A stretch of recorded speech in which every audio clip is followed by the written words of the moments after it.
Welcome to the most censored news. I'm Lee Camp. Out of the nearly 200 countries in the world, there is one country that does not behave like the others even remotely. There is one country that is outside the norm in almost every regard. It's a rogue nation.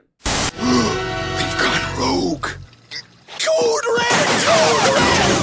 And it's about time we called this rogue nation to account. All right, we need to just tie it down, chain it up, fucking put one of those dog funnel things on it so it can't bite people on each side. That thing, put that on it. This is a dangerous rogue nation, and by now you've probably guessed who I'm talking about. I'm speaking, of course, of Nauru in Micronesia. Those goddamn palm tree mongers with their uppity thatched hutches on the beaches. What'd we ever do to you?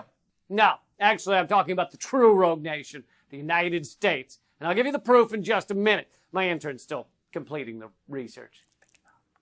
You see, until the early 2000s, rogue state or rogue nation was an expression U.S. officials used a lot. They would use it to describe any country that wasn't doing what they wanted, that was out of line with U.S. policy. Countries like Iran, Iraq, Cuba, Syria, Libya, Venezuela, Russia, Nauru, of course. They were all called rogue states at various times. Nowadays, the U.S. government has a new expression that seems to mean essentially the same thing. U.S. officials say, that country is not abiding by the rules-based international order.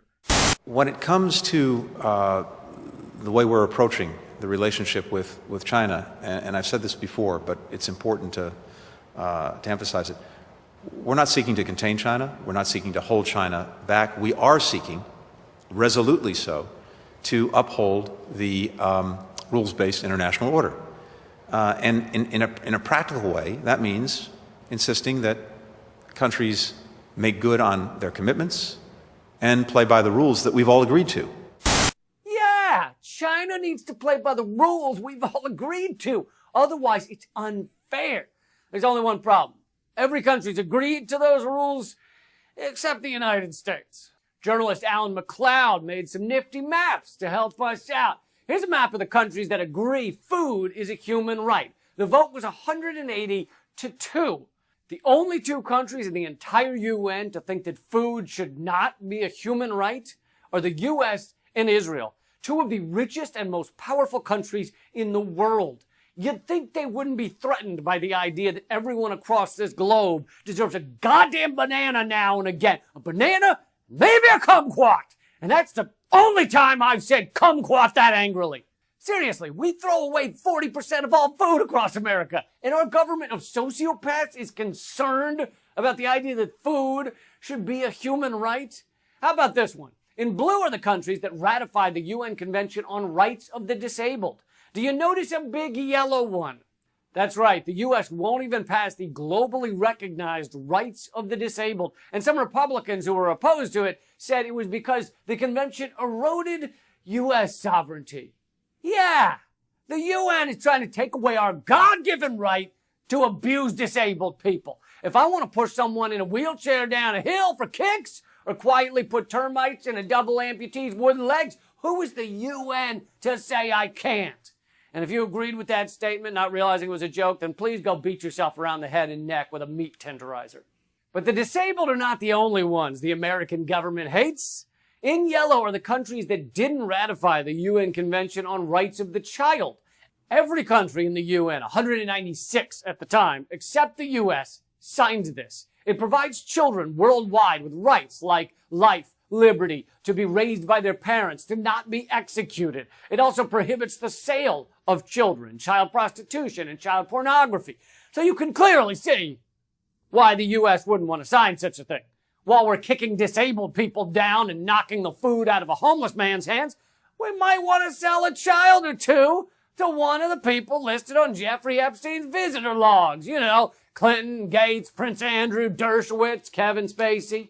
You can see our dilemma. We clearly want China and Russia to abide by the rules-based international order, but we also have a backlog of children we need to unload at the docks. So we can't stop selling kids right now, but maybe in a few years, once we get our inventory down a little more, we'll be willing to sign on to that.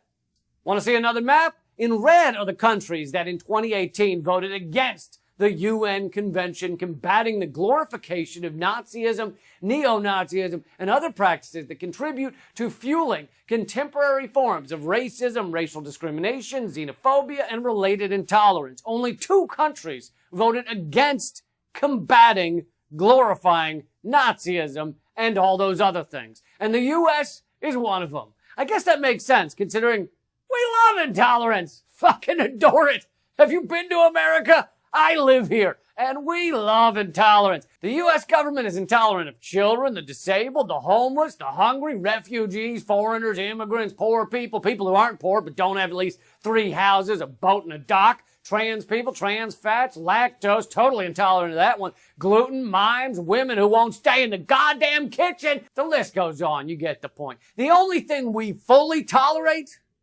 is intolerance.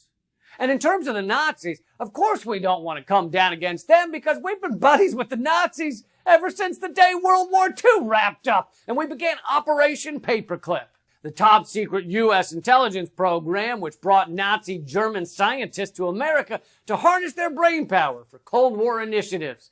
Why not give nice jobs to top Nazis? I bet we got them for cheap. Probably hardly Holocaust us anything. What'd I say?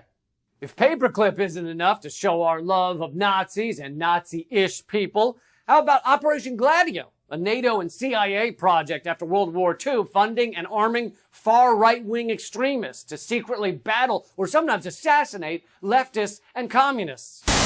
On November the 9th, 1990, the Prime Minister of Italy, Giulio Andreotti, revealed to his own parliament and the world the existence of a top-secret European-wide network of secret agents.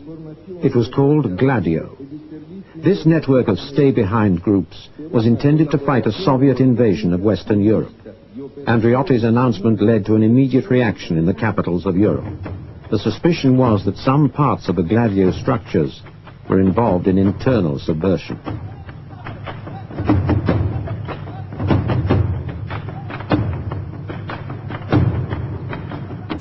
That bullshit went into the 1990s, long after Tina Turner, Kenny Rogers, and Michael Jackson sang "We Are the World." The CIA, NATO, and others were still busy with Operation Gladio. And nowadays, we're arming Nazis in Ukraine, so you can see why we didn't want to sign an anti-Nazi UN resolution. Then just a few months ago, the U.S. was yet again out of line with the entire world when it came to ending the blockade of Cuba.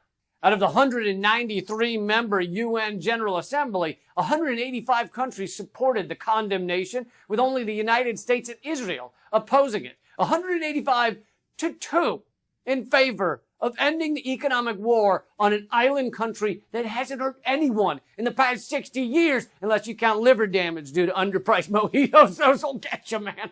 And since we're talking about abiding by rules, perhaps one of the most important global rules, I'd put it right up there near the top. Don't be a goddamn war criminal. All right? Is that not something we can agree upon? The organization that is supposedly tasked with enforcing that is the International Criminal Court. But the U.S. does not recognize the jurisdiction of the International Criminal Court. It ended up being one of only 7 countries in the world that voted against the treaty. And the U.S. government went one step further than just voting against it. One step further than those other 6 countries. In 2002, our government passed something lovingly called the Hague Invasion Act. The law authorizes the use of military force to liberate any American or citizen of a U.S. allied country being held by the court located in The Hague.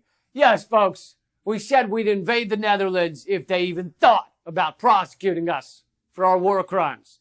Tough to say if they'd put up much of a fight with the wooden shoes and the tulips. U.S. troops should be warned, though, that in the red light district, they charge extra for the tulips. So clearly, the U.S. is out of step with the rest of the world when it comes to international laws and international norms. We're out of step because we're goose-stepping. So with all of that said, what in God's name is the rules-based order our government keeps speaking of? What does that even mean? When you ask them, what is this, what do you mean rules-based order? What rules? They don't tell you what the rules are. Whose rules? They don't tell you whose rules. And what are these rules? Well, it's quite clear the only 2 rules are, 2, you will do whatever the United States says, And if you don't, we will crush you. Those are the two rules. But that's not international law. That's international gangsterism.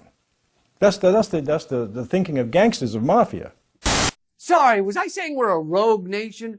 Gangster sounds so much better, doesn't it? Just more crisp. Or how about antibiotic-resistant virus? That has a nice ring to it. By the way, you know that was Condoleezza Rice's maiden name. Beyond simply not signing on to international norms and global law, the U.S. government also has this pesky habit of committing war crimes and breaking the Geneva Conventions, which is also part of the rules-based global order. For example, we tortured some folks. Yeah, that. We've also committed coups around the world. We've assassinated some folks, to put it politely.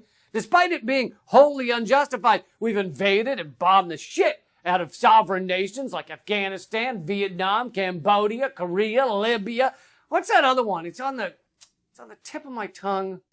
The result is an absence of checks and balances in Russia and the decision of one man to launch a wholly unjustified and brutal invasion of of Ukraine. Iraq, anyway. That's the one. Nice of W to come clean like that, isn't it? And how many have died from that war and other war on terror events over the past 20 years? That's right, 6 million people. When you've killed 6 million people with your wholly unjustified illegal invasions, I think you're the fucking rogue state. We've gone rogue. On top of that, the U.S. is alone in having 800 to 900 military bases around the world in at least 70 countries. In case you're curious, how many do these super villainous nations of Russia and China have outside of their own territory? Well, for Russia, it's about 20, mostly in former Soviet bloc countries. And for China, they have 1 in Djibouti. So which one is the rogue state again? Do you think it's the country with the 1 military base or the country with the 800? I'm unclear on that. This is like a guy with 800 lice, ticks, and bed bugs living all over him, turning to a guy with 1 and going, "You are disgusting. You are gross, man." The U.S. also spends more on military than the bottom 144 countries combined. In fact, if you count the black budget, the stuff we average citizens aren't allowed to see, the U.S. spends double what the bottom 144 countries combined spend. I think it's pretty clear that when it comes to the U.S. government, We've gone rogue. And not only is the U.S. a rogue state, but it's quite possible the U.S. war machine is now trying to replace the UN. As Eric Suisse posited last week, he said, the hope there is that the U.S. government will replace the UN and will come to dictate to the rest of the world whatever the U.S. and its allies can agree to label as being an international rule.